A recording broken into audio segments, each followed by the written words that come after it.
논산군 은진면에 가면 관척사라고 하는 절이 있다.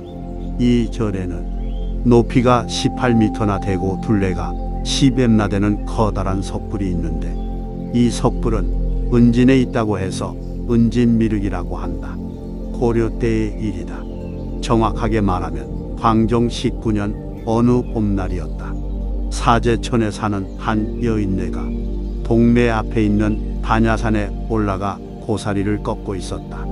한참 고사리를 꺾고 있는데 어디선가 어린아이의 울음소리가 가느다랗게 들려왔다. 이 산속에 웬일로 어린아이가 와서 울고 있을까? 여인은 귀를 기울여 그 소리를 들었다. 어린아이의 울음소리는 조금씩 크게 들리기 시작했다. 여인은 자기도 모르게 아이가 우는 쪽으로 발걸음을 옮겼다. 어린아이가 울고 있는 곳은 그곳에서 멀지 않은 곳이었다. 그런데 아이는 보이지 않고 울음소리만 계속 들렸다. 이상한 일도 다 있다고 생각하며 다시 한번 주위를 둘러보는데 아이는 보이지 않고 울음소리가 들리는 곳에서 큰 바위가 솟아오르는 게 아닌가. 참으로 이상한 일이었다. 땅속에서 바위가 솟아오르며 어린아이가 우는 소리를 내다니 여인은 질겁을 하고 집으로 돌아왔다. 집에는 마침 사위가 와 있었다. 여인은 조금 전에 있었던 일을 사위에게 말했다. 사위는 이야기를 듣고 나더니 그럴 리가 있느냐고 하면서 산으로 올라갔다. 사위가 산에 올라가 그것을 확인한 다음 그는 봉원으로 달려갔다. 이렇게 해서 마침내 나라에서까지 알게 되었다. 임금님은 곧 대신들을 모아놓고 바위가 솟아오르는 것이 무슨 징조냐고 물었다. 대신들은 모두 한결같이 그것은 부처를 만들라는 증거라고 말했다. 임금님은 신하들의 의견을 받아들여 부처를 만들기로 했다.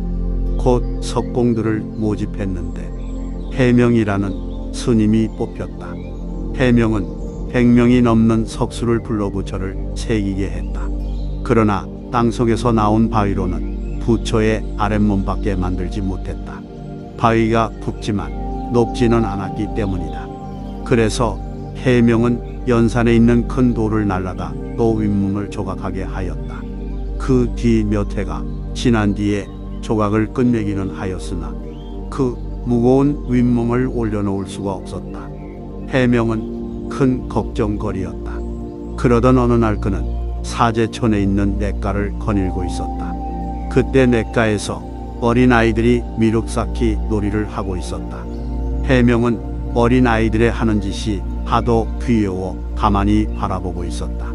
아이들은 진을 들어 조그만 미륵 셋을 만들어 놓고는 미륵을 세우자, 미륵을 세우자 하고 노래를 부르며 미륵의 아랫도리를 세우고 모래로 파묻은 다음 그 위에 둘째 미륵을 올리고 다시 모래를 긁어모아 미륵을 묻은 다음에 맨 윗부분에 미륵을 올려놓고 맞추었다.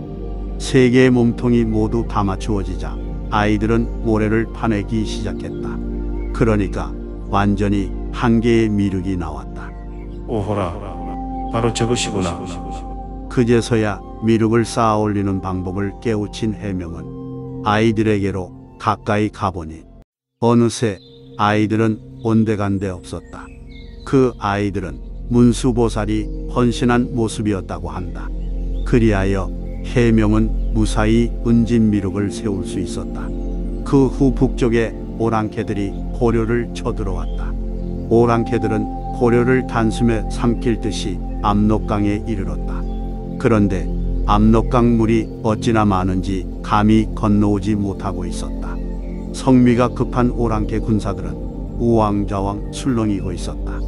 이때 마침 어느 스님 한 분이 가사를 입고 삿갓을 쓴 채 강물을 늠름하게 건너고 있었다.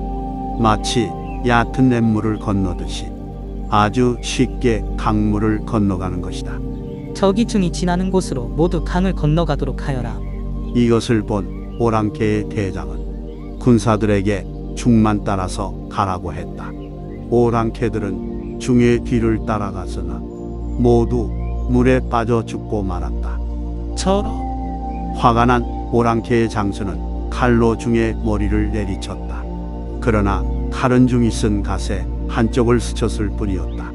이때 이중은 은진 미륵이 변하여 나타난 것이라고 한다. 그때의 미륵불은 전신이 땀으로 젖어 있고 손에 든 연꽃은 빛이 변했다고 한다. 지금은 은진 미륵의 갓을 보면 한쪽 귀퉁이가 떨어져서 꿰맨 것을 볼 수 있는데 이것은 오랑캐의 칼에 맞은 혼적이라고 전해진다. 현재 반야사에 있는 관척사는 논산에서 가장 큰 사찰로 커져 있다. 은진 미륵은 지금도 이중의 보관을 쓰고 자연 안반 위에 허리를 경계로 하여 결석으로 조각한 흔적이 있다.